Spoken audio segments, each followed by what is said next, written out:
এই যে ইকবাল হাসান মাহমুদ টুকু, না, এই ইকবাল হাসান মাহমুদ এই এই বদমাইশ না? সেই যে বিদ্যুৎ চুরি করেছিল, যে বিদ্যুৎ খাতে যে লুটপাট করেছিল, এই বদমাইশই তো। সেই বদমাইশরা আবারও আপনারা সেই বিদ্যুতের খাতেই দিয়েছেন। এই চোর আপনার সালাউদ্দিন, তারা স্বরাষ্ট্রমন্ত্রী বানিয়েছেন। এরকম আরো অনেক চোর আছে, যেই চোরেদেরকে আপনারা আবার বসে, কিছু ভালো মানুষও আছে। আসসালামু আলাইকুম। নির্বাচন শেষ হয়েছে, দেশে নতুন সরকার, নতুন সরকারকে অভিনন্দন জানাচ্ছি। ভোট চুরি করে হয়েছেন, নো ডাউট, এটা আপনারাও জানেন, বাংলাদেশের সব মানুষ জানে, সবাই দেখেছে কিভাবে কি হয়েছে। এমনকি প্রধানমন্ত্রী তারেক রহমান, তিনি যে আসনটাতে ঢাকাতে নির্বাচিত হয়েছেন, সেটা নিয়েও অনেক কি বলবো যে বিতর্ক আছে, এবং সেই বিতর্কগুলোর খুব যৌক্তিক ভ্যালিড গ্রাউন্ড এখানে আছে। সো আমরা সেই বিতর্কে না যাই, যেহেতু যারা বিরোধী দলে ছিল, প্রধান বিরোধী দল এখন বাংলাদেশ জামাত ইসলামী, সে জামাত ইসলামী নিজেই আপনাদেরকে অভিনন্দন জানিয়েছে, তারা মেনেও নিয়েছে। এবং সারা দেশে অবশ্যই নির্বাচন পরবর্তী কিছু সহিংসতা হয়েছে, সেটাও যে মানুষগুলো মারা গিয়েছে, সে মানুষগুলো মারা না গেলে না যাওয়াটা খুবই খুবই আশাব্যঞ্জক হতো, এবং সেটাই প্রত্যাশিত ছিল। তারপরও মারা গিয়েছে, এক জায়গায় একজন নারী ধর্ষণের ঘটনাও ঘটেছে। এইসব বিষয়গুলো নিয়ে আমাদের অবশ্যই উদ্বেগের ব্যাপার আছে। তারপরেও এখন মোটামুটি বলা চলে পরিস্থিতি কিছুটা শান্ত। তো বিএনপির ভাইরা, আপনারা অনেকেই, অনেকের সাথে বিএনপি তো আর এই গত প্রায় সেই 2014 সালের 5 জানুয়ারি নির্বাচনের পর থেকে এখন পর্যন্ত, আমি ইলিয়াস হুসাইন, আমাকে আপনাদের চিনতে নিশ্চয়ই বাকি নেই। অনেকেই, অনেক বিএনপির আমার শুভাকাঙ্ক্ষী যারা আছেন, তারা বলে থাকেন যে ভাই, আপনি এই নির্বাচনের আগে এসে কেন আপনি সরাসরি বিএনপির বিরুদ্ধে গেলেন, দাঁড়িপাল্লার পক্ষে ভোট চাইলেন, এটা কেন করলেন? দেখেন ভাই, আপনাদেরকে আবারও বলে রাখি, বাংলাদেশে আবার যখন নির্বাচন হবে, ওই নির্বাচনে আমি দাঁড়িপাল্লার পক্ষেই ভোট চাবো, এটা আপনাদের আগাম বলে রাখলাম। আপনি যদি মনে করেন যে বৃষ্টি যেদিকে ছাতা সেদিকে ধরবো, ওই চরিত্র আমার ভেতরে নাই। আপনাদের ভেতরে যদি পরিবর্তন আসে সামনে নির্বাচনে, তখন দেখব। কিন্তু এই মুহূর্তে যদি আপনাদেরকে জিজ্ঞেস করি, যিনি বিএনপির খুব মানে কি বলবো যে পজিটিভ রাজনীতি যারা করেন, যারা আসলে ভারতকে অপছন্দ করেন, এই 15-16 বছর 17 বছর ধরে, এটা তো বলার অপেক্ষা রাখে না যে বিএনপির উপরেও কি পরিমাণে নির্যাতনে আওয়ামী লীগ চালিয়েছে। তো আপনাদের চোখের সামনেই ঘটেছে। আপনার দলের যিনি প্রধান আছেন, তিনি এই প্রায় 20 বছর যুক্তরাজ্যে কাটাতে হয়েছে, তিনি দেশে যেতে পারেন নাই, তাকে মারা হয়েছে, তাকে হত্যার উদ্দেশ্যেই তাকে নির্যাতন করা হয়েছে। এগুলো এই বাংলাদেশেই ঘটেছে। এবং বেগম খালেদা জিয়া, আহ, তিনি যদি নাকি বেঁচে থাকতেন, তাহলে এই নির্বাচনের এই পরের অবস্থাটা আরও অনেকগুলো সংকটের অনেক সহজ সমাধান হয়ে যেত। তো তিনিও যে মৃত্যুবরণটা করলেন, আমার বিশ্বাস যে তাকে তিলে তিলে মৃত্যুর মুখে ঠেলে দেওয়া হয়েছে। অনেকেই মনে করবেন যে না, উনি এখন মারা গিয়েছে, এই জন্য হয়তো অভিযোগ করেন, কিন্তু ওনাকে স্লো পয়জনিং করা হয়েছে। যদি সেটা করা নাও হয়ে থাকে, উনি যতদিন ধরে দেশের বাইরে চিকিৎসার জন্য যেতে চাচ্ছিলেন, তাকে চিকিৎসার জন্য যেতে দেওয়া হয় নাই, অহেতুক তাকে জেলখানায় আটকে রাখা হয়েছে, তাকে মৃত্যুর মুখে ঠেলে দেওয়া হয়েছে। এটা অস্বীকার করার কোনো কারণ নেই। তো এই যে নির্যাতনগুলো চলেছে, আপনাদেরকে একদম মুখ পুছে ফেলার, মানে বিএনপির কিছু লোকজনের অবস্থা দেখলে মনে হয় যেন আমরা তাদের বিশাল আকারের শত্রু। ভাই, নির্বাচনে আপনি যদি চান কোনো প্রতিদ্বন্দ্বী আপনার থাকবে না, সবাই আপনার পক্ষে কথা বলবে, তাহলে তো হাসিনা যেরকম নির্বাচন করেছে সেই নির্বাচন হবে। আপনাকে প্রতিদ্বন্দ্বী নিতে হবে, এবং প্রতিদ্বন্দ্বীদের চাইতে ভালো আপনাকে করে নির্বাচনে জয়ী হতে হবে। এটা এবার যেমন ছিল, সামনে যখন নির্বাচন হবে সেই নির্বাচনেও আপনাকে মাথায় এটা রাখতে হবে। এবং সেই প্রিপারেশন যদি আপনার না থাকে, এবার জামাত ইসলামের সাংগঠনিকভাবে তারা আপনাদের সাথে হয়তো খুব নমনীয়ভাবে, দেশের একটা ক্রান্তিকাল চলছিল, এই মুহূর্তে দেশের ভেতরে যদি বিশৃঙ্খলা, আমি আল্লাহর কসম করে আপনাদেরকে একটা কথা বলছি, আমি নির্বাচনের পরে জামায়াতের আমিরের সাথে কথা বলেছি। সেই কথার ভেতরে একদম উনি যা বলেছেন, আল্লাহর কসম করে বলছি, আগেই বলছি, উনি যা বলেছেন সেই কথাটাই আপনাদেরকে বলি।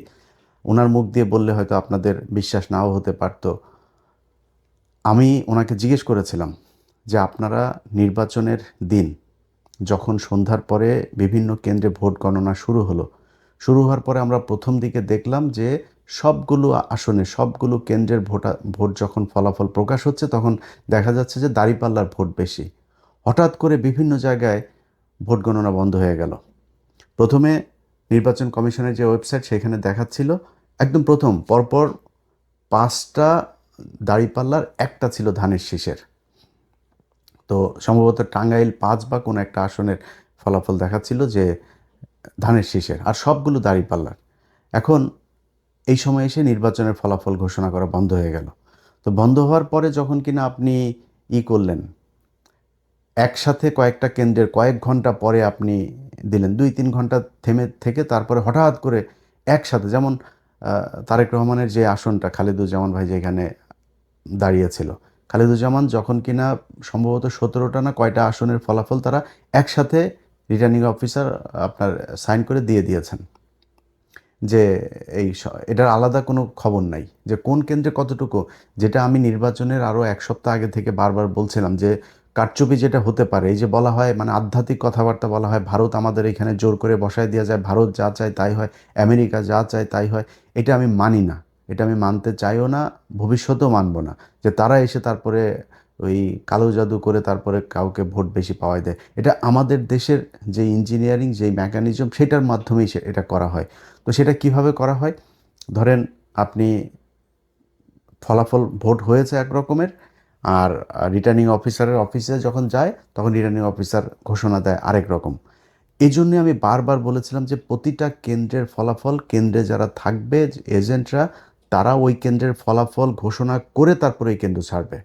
কিন্তু জামাত ইসলামের বিভিন্ন জায়গাতে এই অভিযোগটা আমি নিজেও পেয়েছি যে জামাতের ধরেন এক জায়গায় আমি জামাতের একজনকে জিজ্ঞেস করছিলাম এই যে কি বলে মামুনুল হকের কেন্দ্রে। তো মামুনুল হক হুজুরের এই কেন্দ্রটাতে আমি 100% গ্যারান্টি দিয়ে বলতে পারি যে উনি পাশ করেছিলেন, বপি হাজ্জাজ এখানে পাশ করেন নাই, কিন্তু ওনার এখানে এজেন্ট নাই। পরে আমি জিজ্ঞেস করলাম যে এই কেন্দ্রটাতে এজেন্ট ছিল না, পরে উনি খোঁজ নিয়ে আমার জানালেন যে ওইখানে একজন নারী এজেন্ট ছিল, তিনার ছোট বাচ্চা ছিল, তিনি চলে গিয়েছেন। আরেক জায়গায় একজন গিয়েছিলেন নামাজে, ওই ফাঁকে যা করা করে ফেলেছে। সো আপনাকে এই প্রিপারেশন রাখতে হবে যে এমন একজনকে দিতে হবে যে 24 ঘন্টা থাকতে পারবে, যতক্ষণ দরকার হয় এই ফল বের না হওয়া পর্যন্ত তাকে থাকতে হবে। এরকম ঘটনা নিশ্চয়ই আরও অনেক জায়গাতেই ঘটেছে। এই ঘটনাগুলোকে যাতে ঘটানো না হয় সেটা ব্যবস্থা করতে হবে। তো আমি আমির সাহেবকে জিজ্ঞেস করলাম যে আপনারা যখন ফলাফল দেখলেন যে কয়েক ঘন্টা বন্ধ রেখে এরপরে এই ফলাফল দেওয়া হলো, হঠাৎ করে 10টা 15টা 20টা কেন্দ্রের একসাথে ফলাফল দেওয়া হচ্ছে, এই 2-3 ঘন্টা যখন বন্ধ ছিল আপনাদের নিশ্চয়ই মনে আছে, চ্যানেল 24, 71 টিভি, সময় টিভি, তারপর আরও কয়েকটা টেলিভিশন আছে, এরা আপনার রেজাল্ট দেওয়া শুরু করলো কি যে সব জায়গায় বিএনপি, সব জায়গায় বিএনপি। জামাতের যে আসনগুলো আমি নিজে ধরেন যেগুলোর খবর জানছিলাম, যেমন আমার বাসা চুয়াডাঙ্গাতে, আমি চুয়াডাঙ্গার দুটোতেই রেজাল্ট পেয়েছি যে দুটো জিতে গিয়েছে, কুষ্টিয়াতে 3টা রেজাল্ট পেয়েছে জিতে গিয়েছে, নীলফামারীতে জিতেছে, সাতক্ষীরাতে জিতেছে, যশোরে খবর পেয়েছে, কিন্তু সেগুলো রেজাল্ট দেওয়া হচ্ছে না, সেগুলো বলছে না, সব বিএনপি বিএনপি বিএনপি, এবং মানে আজগুবি রেজাল্ট দিয়ে দেওয়া হচ্ছে চ্যানেল 24, তারপরে এই সময় 71 এই টেলিভিশনগুলোতে। তা আমি সাহেবকে বললাম যে আপনারা এই সময়টাতে আপনারা কোনো প্রতিবাদ করলেন না কেন? যখন দেখলেন যে আপনাদের রেজাল্ট আর দেওয়া হচ্ছে না, ওই জায়গায় তো আপনাদের উচিত ছিল। ঢাকা 8, মির্জা আব্বাস কখনোই পাশ করে নাই। মির্জা আব্বাসের এখানে কি হয়েছে সেটা বাংলাদেশের সব মানুষ দেখেছে, যে বিএনপি করে সেও জানে কিভাবে পাশ করানো হয়েছে তাকে। তো এই জায়গাগুলোতে তো আপনারা যখন দেখলেন যে ঠিক আছে ঢাকা 13 আমার শেষ, 13 পুরো এস্টাবলিশমেন্টটা আপনি 14 নিয়ে যেতে পারতেন, 11 নিয়ে যেতে পারতেন, 8 নিয়ে যেতে পারতেন, এটা করা হয় নাই কেন? যেমন নাহিদের আসনে জামাত ইসলামের বিশাল প্রস্তুতি ছিল, সেইখানে কিন্তু কারচুপি করার সর্বোচ্চ চেষ্টা করা হয়েছে, শেষ পর্যন্ত পারে নাই। তো এখন এইখানে এগুলোতে করা হলো না কেন? মির্জা আব্বাসের আসনটাতে সেখানে যেখানে যেখানে কোনো সিল মারা নাই, এক জায়গায় কালো দাগ আছে, তারা নিজের নিজের দাগ দিয়েছে, দাগ দিয়ে তারা বলেছে যে এটা এই পেয়েছে। নির্বাচন কমিশন সিদ্ধান্ত দিল যে যেখানে যেখানে কালো দাগ পেপারের যে কোনো এক জায়গায় যদি নাকি থাকে, দাগ থাকে, সেটাই ধানের শীষ হিসাবে গণ্য করা হবে। কেন? ধানের শীষ ছাড়া কি আর কোনো মার্কা নাই ওইখানে? এটা করা হয়েছে। তো এই আমি যতটুকু, আমি আপনাদের কাছে সব কিছু বলছি না, কিন্তু আমি যতটুকু ভেতরে মানুষজনের সাথে কথা বলে বুঝেছি যে এই নির্বাচনটার আসলে এরকম একটা ফলাফল জামাতকেও আগে থেকেই বলে রাখা হয়েছিল যে আপনাদেরকে মেনে নিতে হবে। পরিস্থিতি যদি আপনাদের ইয়েতে যায় এবং সেই ক্ষেত্রে যদি কোনো দেশে খারাপ একটা দিকে যায় তখন কিন্তু আপনারা সামলাতে পারবেন না, আমসালা সব সমানে যাবে। জামাত ইসলাম মেনে নিয়েছে, ঠিক আছে, আমরা তো মানে ভাই জামাত ইসলামের হারানোর কিছু নাই। জামাত ইসলাম আজকে বাংলাদেশের প্রধান বিরোধী দল, 32% ভোট পেয়েছে তারা, না 37% ভোট পেয়েছে তারা, বিএনপি পেয়েছে 52%। খুব বেশি পার্থক্য নাই তো এত কিছু করার পরেও। এই যে আমরা গত প্রায় 1.5 বছর, বিশেষ করে সব শেষ 6টা মাস ধরে আমরা বট বাহিনীর কথা শুনেছি। তো বট বাহিনী হইলে 32% সব কি বট নাকি? ভোট কি অনলাইনে হয়েছে, ফেসবুকে হয়েছে? ভোট তো সরাসরি হয়েছে। তাহলে এই যে 37% ভোটটা পেল জামাত ইসলাম, তাহলে এই ভোট কোত্থেকে আসলো? অতএব জামাত ইসলাম ভোট পেয়েছে এবং জামাত ইসলাম যেই ভোট পেয়েছে, যদি সব বিতর্কের বাইরে যে মনে করি যে নির্বাচনটা সুষ্ঠু হয়েছে, এই সুষ্ঠু নির্বাচন হয়ে থাকলেও জামাত ইসলামের জন্য বিশাল ব্যাপার। আজকে এই 2026 সালে এসে আমরা কথা বলছি, কারণ আমাকে যদি আপনি জিজ্ঞেস করেন যে ভাই বিএনপি জিতে গেল, জামাত হেরেছে, তাতে সমস্যা কি? জামাত কি সারা জীবন ক্ষমতায় থাকবে নাকি? আমি জামাতকে পছন্দ করি, জামাত সারা জীবন জামাত বিরোধী দলে যাবে, জামাত ক্ষমতায় আসবে, এটাই তো আমরা চেয়েছি। তাতে সমস্যাটা কোথায়? শেখ হাসিনা দেশে নাই, এইটার চাইতে সন্তুষ্টি আর কিছু নাই। এখনো মাঝে মধ্যে ঘুম থেকে ওঠার পরে মনে হয় যেন শেখ হাসিনা কি নাই, আসলে এটা সত্যি কল্পনার ভেতরে আসে। তো আমার কথা হলো যে আপনারা যখন কিনা একসাথে রাজনীতি করেছেন, একসাথে জেল খেটেছেন, একসাথে গুম হয়েছেন, এখনো পর্যন্ত বিএনপির লোকজন আপনার খুঁজে পাওয়া যায় না, এরকম অনেক মানুষ আছে না? ইলিয়াস আলী কোথায় আমরা জানি না, চৌধুরী আলম কোথায় জানি না, এরকম অনেক মানুষ আছে যাদেরকে খুঁজে পাওয়া যায় না। এই যে যিনি এমপি নির্বাচন করেছেন তুলি, তিনার ভাই জানে না এখনো সে কোথায় আছে। এই যে গুমগুলো হয়েছে, খুনগুলো হয়েছে, খিলগাঁয়ের জনি, তার বুকের মধ্যে 10টা না 12টা গুলি করা হয়েছে, মৃত্যুর পরেও তার বুকে গুলি করা হয়েছে। এগুলো কি ভাই অনেক দিন আগের কথা নাকি? মাত্র এই 2-3 বছর আগের মধ্যে এর মধ্যেই সব কিছু ঘটেছে। আজকে আপনারা কোথায় থাকতেন? সেই জামাত ইসলাম আজকে প্রধান বিরোধী দল, কথা বলতে পারে, তার একটা কর্মীর উপরে কোনো নির্যাতন হলে সরাসরি যায় সে প্রতিবাদ করতে পারে, সে সেখানে যায় মানে প্রতিরোধ গড়ে তুলতে পারে। তো এটার চাইতে বড় আর কি হইতে পারে? বিএনপি এখন ক্ষমতায়, ভাই স্বপ্ন দেখেছেন? এটা স্বপ্নেও কল্পনা করেছেন যে 2026 সালে তারেক রহমান প্রধানমন্ত্রী হবে? এখন কথা বলতে গেলে তো ভাই অনেক বড় বড় কথাবার্তা বলা যায়। আমরা এই কথাবার্তা নিয়ে যদি তর্ক করতে চান, তর্ক করে পারবেন না। আমরা ওই যে 10 ডিসেম্বর আমরা দেখি না ইয়েতে আপনার যে মিটিংটা হইলো আপনাদের, শেষ পর্যন্ত নিয়ে গরুর হাটের মধ্যে নিয়ে করতে দিতে চেয়েছিল, আপনার জনসভা করতে দিতে চেয়েছিল, মনে আছে সেটা? সারা দেশের মানুষ মানে একটা শ্বাসরুদ্ধকর পরিস্থিতির মধ্যে বসবাস করত। একটা ককটেল ফুটেছে, তাও অনেক দূরে, সেই কাকরাইল মোড়ে না কোথায়। আপনার মহাসচিব পরবর্তী কর্মসূচি ঘোষণা না করে দৌড় দিয়েছিল, আবার ফের স্টেজে উঠে এসে এরপরে কর্মসূচি ঘোষণা করে তাড়াতাড়ি দৌড়। এটি তো আপনারা ভাই খালেদা জিয়ার বাসার সামনে বালুর ট্রাক সরাইতে পারেন নাই 1.5 বছর। এটাই তো আপনারা। খালেদা জিয়াকে জেলখানায় নিয়ে গিয়েছে, কিছু করতে পেরেছেন? কি করতে পেরেছেন? চিকিৎসা, এই যে মহিলাটাকে চিকিৎসা নিতে দেওয়া হয়নি, বাড়িতে ছিল তখন, তো জেলখানায় না, বাড়িতে ছিল, সেখান থেকেও তাকে বিদেশে নিতে দেওয়া হয়নি। কি করেছেন তার জন্য? মহিলা মারা গিয়েছে, এই তিলে তিলে ধুকে ধুকে তারপরে মারা গিয়েছে। সো এত বড় কথাবার্তা বলে লাভ নাই। এই দেশে আপনি রাজনীতি করবেন, বিরোধী দলে যাবেন, আবার ক্ষমতায় আসবেন, সরকারি দলে থাকবেন, বিরোধী দল আপনারা অনেকভাবে জ্বালাবে, সব ঠিক আছে, এটা পার্ট অফ পলিটিক্স। কিন্তু আওয়ামী লীগ যদি ক্ষমতায় আসে, আওয়ামী লীগ যখন আপনার বিরোধী দল বা আপনি বিরোধী দল আর আওয়ামী লীগ সরকারি দলে থাকে, ওই সময় পরিস্থিতি কি হয় সেটা আপনারা এই গত 15 বছরে দেখেছেন। অতএব এইটুকু দিয়েই চিন্তা করেন। আজকে সারা দেশে বিভিন্ন জায়গায় আমরা দেখছি যে করা হচ্ছে, কি বলে, ওই যে আওয়ামী লীগের পার্টি অফিসগুলো আপনারা খুলে দিচ্ছেন। এই যে পার্টি অফিসগুলো খুলে দিচ্ছেন না, এটা যদি মনে করেন এই আমাদের এই বুকের ভেতরে না এটাতে ব্যথা হয়। এই যখন দেখি যে আওয়ামী লীগের পার্টি অফিস, আজকে সকালে আমি যখন এই ভিডিও রেকর্ড করছি তখন বাংলাদেশ সময় সকালবেলা দেখলাম যে মাদারীপুরের ওই দিকের কোন এক এমপি সহ, এক নারী এমপি সহ আরও 3 জনের জামিন হয়েছে। কোন গ্রাউন্ডে জামিন হলো, কিভাবে জামিন হইল? এগুলো যদি মনে করেন যে আওয়ামী লীগ আপনার জন্য বেটার অপোজিশন, এই 17 বছরের শিক্ষা না হইলে তো আর কিছু বলার নাই। যদি শিক্ষা হয়ে থাকে তাহলে এগুলো থামায়। আওয়ামী লীগ বাংলাদেশে রাজনীতি করতে দিবেন, কোনো সমস্যা নাই। রাজনীতি যে মনে চায় করুক। আওয়ামী লীগ কী করেছে, কীভাবে দেশ চালিয়েছে বাংলাদেশে মানুষ দেখেছে। মানুষ যদি তারা ভোট দেয় করতে দেন, কিন্তু বিচার হইতে হবে। এই একজন এমপি কিভাবে ছাড়া পায়? সাধারণ কর্মী, গ্রামের ওয়ার্ডের একজন কর্মী, তারে নয় বুঝলাম যে আপনি 1.5 বছর হয়েছে, ওকে ঠিক আছে, ওরে ছাড়ো এবার। তো একজন এমপি কিভাবে ছাড়া পাইল? শেখ হাসিনার পরিবার রাজনীতি করতে পারবে যদি চায়।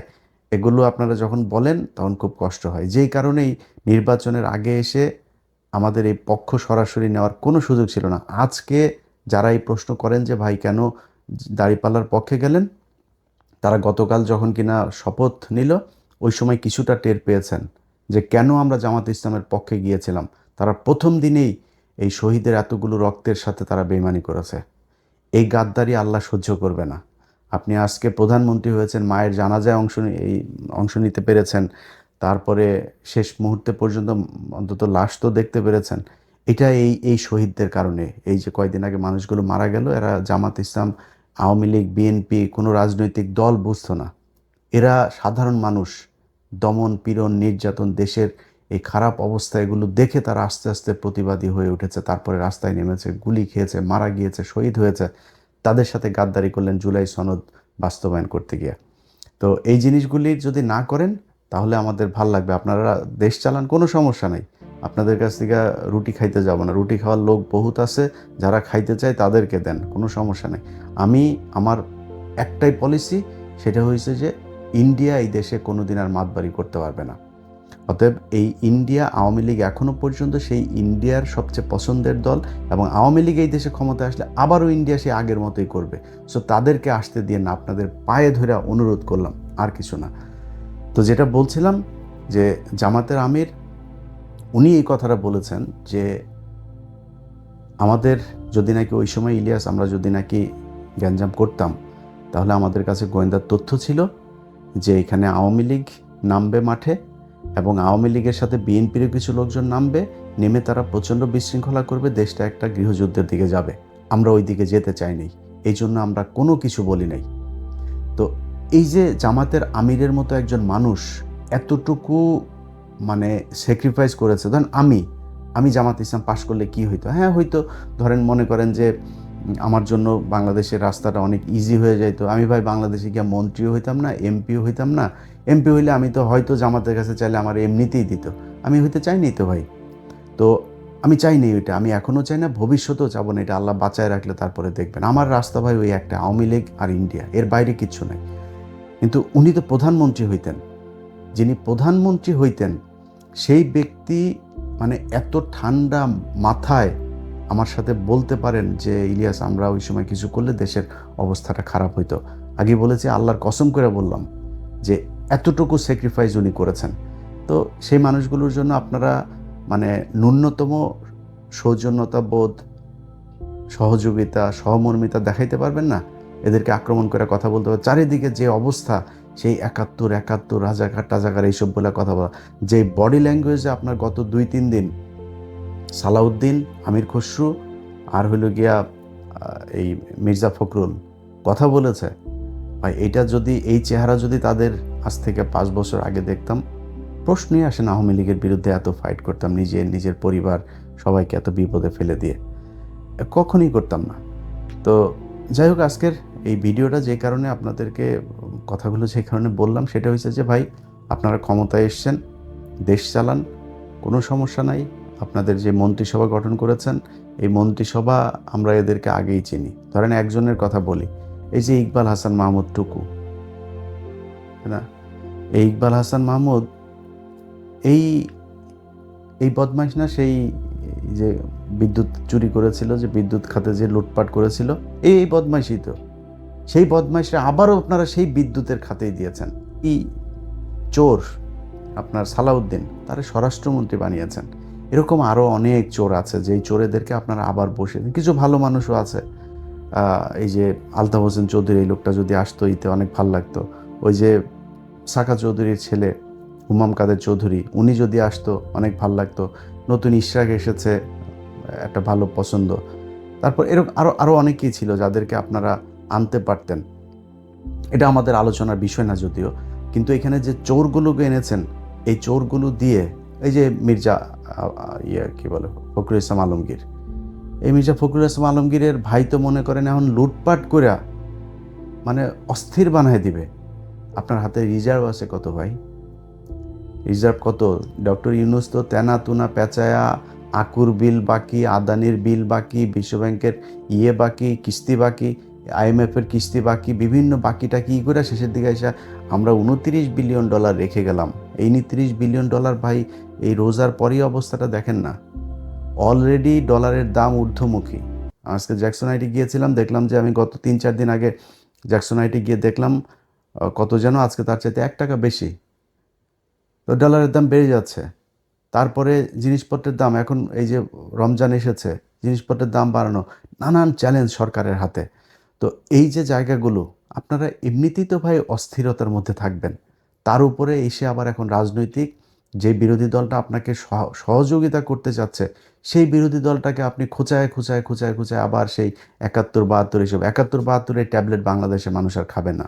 আপনার ওই যে ইয়েতে 32 নাম্বার ভেঙে দেওয়া হয়েছে না, 32 নাম্বার আবার ওইখানে ওইটার করেন, যেহেতু আওয়ামী লীগের অফিস টফিস খুলে দিচ্ছেন, তো 32 নাম্বার আবারও মেরামত করেন, আবারও ভাঙা হবে। এটা নিয়ে কোনো ডাউট নাই। এইভাবে আপনারা যদি নাকি আওয়ামী লীগকে রিহ্যাবিলিটেট করতে চান, করতে পারেন, করে যান, দেখেন কতটুকু আওয়ামী লীগ আর আপনারা সব এক হইয়া তারপরেও জামাতের সাথে 5 বছর পরে লাগতে আইসেন, দেখেন তারপরে জামাতের ভোট কত আছে আর আপনাদের দুইটারে মিলায় ভোট কত আছে।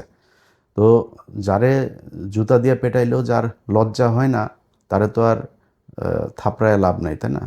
তো জুতা দিয়ে পেটাইছে আওয়ামী লীগ, তারপরে আওয়ামী লীগই ভালো, আওয়ামী লীগের লোকজনরা আপনাদের এত পিরিতি আওয়ামী লীগের সাথে, তো করেন, সমস্যা কোথায়? আপনারা চালাইতে থাকেন আওয়ামী লীগের নিয়ে, মানুষ এগুলি দেখছে। আপনি যদি মানুষের মাইন্ড রিড করতে না পারেন, তাহলে এই আওয়ামী লীগের যে অবস্থা হয়েছে, আপনাদের অবস্থা ঠিক ওইরকমই হবে। আপনারা আওয়ামী লীগ এবং এই ইন্ডিয়ার আজকে এই জুলাই আন্দোলনের একদম মূল এজেন্ডা ছিল হচ্ছে এই দুইটা, যে আওয়ামী লীগ ইন্ডিয়া, এই দুইটার ব্যাপারে মানুষ এত পরিমাণে খেপেছিল, সেই দুইটারই আপনারা বিশাল প্রীতি দেখাইতে যাচ্ছেন। মন্ত্রী পরিষদটা আমি যদি নাকি নাম ধরে ধরে বলি, ওনার এরা তো সব প্রভাবশালী লোকজন, তো আর নতুন করে আর বিতর্ক বাড়াই না। বাট আমার কাছে মনে হয়েছে যে একদম 8-10 জন একদম ইন্ডিয়ার মানে পয়দা করা মন্ত্রী এখানে বানানো হয়েছে, একদম চিহ্নিত চিহ্নিত ইন্ডিয়ান রয়্যাল এজেন্ট, তাদেরকে এখানে মন্ত্রী পরিষদে বসানো হয়েছে। সো সেই মানুষগুলিকে নিয়ে আপনারা বাংলাদেশের মানুষের সাথে তামাশা করলেন, জুলাই সনদই করলেন না, করতে থাকেন, সমস্যা নাই। এই পৃথিবী শুধু 5 বছরের জন্য না। আজকে আপনারা যেই চেয়ারে বসে আছেন, এই চেয়ারে আপনাদের যে বহু প্রতাপশালী শেখ মুজিব ছিল, বহু প্রতাপশালী শেখ হাসিনা ছিল, আজকে তাদের অবস্থা কোথায়? শেখ হাসিনার দিন কাটে এখন, আগে 2-1 বোতল খাইতো, এখন মনে হয় 8-10 বোতল ফেন্সিডিল খায় তার দিন কাটে। কোথায় সে আওয়ামী লীগ? আর আওয়ামী লীগের লোকজনরে বললে তারপরে শেষ করি, ভাই তোদের যদি লজ্জা শরম কিছু থাকতো, তোরা আবার এখন ফেসবুকে করিস। ওই তারেক রহমানের মেয়ের একটা ভিডিও বের হয়েছে, সেই ভিডিও দিয়া তারপরে এক জায়গায় দেখলাম লিখেছে যে ওদের শেখ পরিবারের মেয়েরা নাকি বিশাল আকারের সম্মানিত, তারা নাকি জীবনে, তোদের শেখ পরিবারের একটার জামাই হইল গিয়া ইহুদি, একটার বউ খ্রিস্টান, একটার যায়া আকাম কুকাম করিস ইন্ডিয়াতে, তোদের তো বাংলাদেশে কিছুই নাই। তারেক রহমানের মেয়ে কোন গানে গিয়ে বন্ধু বান্ধবীর সাথে পড়াশোনা করে, সেখানে গিয়ে সে ফান করেছে, সেটা তো বহুত ছোট জিনিস। তারেক রহমানের তো আর তার মেয়েরে তো আর ওই লন্ডনে তো আর ফেলে দিয়ে আসে না আরেকজনের সাথে। ওরা এটা নিয়ে করে, ওদের যদি লজ্জা শরম কোনো কিছু যদি থাকতো, ওদের যেভাবে জুতায়া বাংলাদেশের মানুষ পাঠিয়েছে, ওরা এতদিনে অন্তত মানে পায়ে ধরে হাতে ধরে মাপ চাইতো যে ঠিক আছে আমরা যা ভুল করেছি আর ভুল করব না। ওরা আবার ঘাট তাড়ামো করে এখনও ভাব মারে, ওরা আবার নাকি নাই করে তারপরে পোক্ত হয়ে বাংলাদেশের রাজনীতি শুরু করবে। তোরা আয়, তোদের জন্য তুই মনে করিস না যে এই বিএনপি তোদেরকে সাপোর্ট দিয়ে রাখবে আর বাংলাদেশের মানুষ সব মারা গিয়েছে? এত মারা যায়নি তো। এই জামাত শিবির আজকে যে অবস্থানে আছে না, এর চাইতে আরও ভয়ঙ্কর, খুব ভার্নারেবল একটা পজিশনে থেকেও কিন্তু তারা এই দেশে ফাইট করেছে, পালায় যায়নি কেউ, রাজনীতি করেছে এই দেশে। এখন তো তাদের অবস্থা অনেক ভালো, চাইলেই উপড়ায় ফেলা যাবে না, একদম নিষিদ্ধ করে এগুলি করে যাবেন। আওয়ামী লীগই তাদেরকে একদম একদম পরিপূর্ণ করে দিয়ে গিয়েছে। যাদেরকে এতদিন বলা হইতো যে রাজাকার ছিল, মুক্তিযুদ্ধের সময় জীবিত ছিল, সব ফাঁসি দিয়ে দিয়েছে। এখন কি বলবি? এদের বিচারের আওতায় আনবি, কিনে আনবি?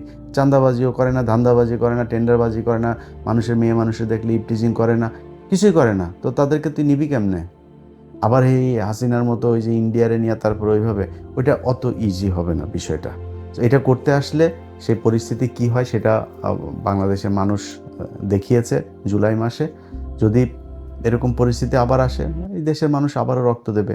রক্ত দিলে আমার মনে হয় যেই ভুল করেছে, যেই চোর বাটপার, আন্তর্জাতিক ন্যাশনাল সব চোর বাটপারদেরকে বসাইছিল, ওরকম চোর বাটপার ইনশাল্লাহ ওরা আবার নাকি নাই করে তারপরে পোক্ত হয়ে বাংলাদেশের রাজনীতি শুরু করবে। তোরা আয়, তোদের জন্য তুই মনে করিস না যে এই বিএনপি তোদেরকে সাপোর্ট দিয়ে রাখবে আর বাংলাদেশের মানুষ সব মারা গিয়েছে? এত মারা যায়নি তো। এই জামাত শিবির আজকে যে অবস্থানে আছে না, এর চাইতে আরও ভয়ঙ্কর, খুব ভার্নারেবল একটা পজিশনে থেকেও কিন্তু তারা এই দেশে ফাইট করেছে, পালায় যায়নি কেউ, রাজনীতি করেছে এই দেশে। এখন তো তাদের অবস্থা অনেক ভালো, চাইলেই উপড়ায় ফেলা যাবে না, একদম নিষিদ্ধ করে এগুলি করে যাবেন। আওয়ামী লীগই তাদেরকে একদম একদম পরিপূর্ণ করে দিয়ে গিয়েছে। যাদেরকে এতদিন বলা হইতো যে রাজাকার ছিল, মুক্তিযুদ্ধের সময় জীবিত ছিল, সব ফাঁসি দিয়ে দিয়েছে। এখন কি বলবি? এখন এদেরকে রাজাকার বলবি, এদেরকে ফাঁসি দিবি, এদের বিচারের আওতায় আনবি, কিনে আনবি? চাঁদাবাজিও করে না, ধান্দাবাজি করে না, টেন্ডারবাজি করে না, মানুষের মেয়ে মানুষের দেখলে ইপটিজিং করে না, কিছুই করে না, তো তাদেরকে তুই নিবি কেমনে? আবার এই হাসিনার মতো ওই যে ইন্ডিয়ারে নিয়ে তারপর ওইভাবে, ওইটা অত ইজি হবে না বিষয়টা। তো এটা করতে আসলে সেই পরিস্থিতি কি হয় সেটা বাংলাদেশের মানুষ দেখিয়েছে জুলাই মাসে। যদি এরকম পরিস্থিতি আবার আসে, এই দেশের মানুষ আবারও রক্ত দেবে। রক্ত দিলে আমার মনে হয় যেই ভুল করেছে, যেই চোর বাটপার, আন্তর্জাতিক ন্যাশনাল সব চোর বাটপারদেরকে বসাইছিল, ওরকম চোর বাটপার ইনশাল্লাহ আর বসবে না।